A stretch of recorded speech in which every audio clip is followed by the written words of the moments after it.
Hey guys, my name is Talia. I'm a staff member at Discovery and I'm going to help you do your homework today. So the first type of variable we're going to talk about is a string. And a string is basically just text. So any word you want to put in, for example, y equals dog, it will store the word dog in y. And one important thing about strings is that they'll always be in quotes, no matter what it is. The next type of variable is a number. This is basically just like your run-of-the-mill, like y equals 5, just like how you assign a variable a number in like algebra. A data frame, on the other hand, is a little bit more complicated.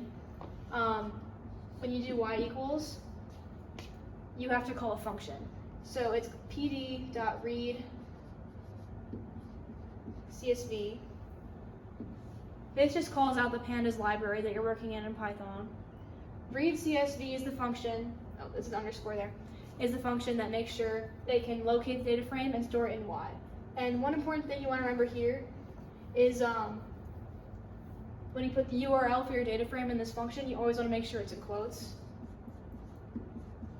so that it can locate the right title. And then in Y, when you just press Y and then enter, it'll call a whole table of data stored in Y.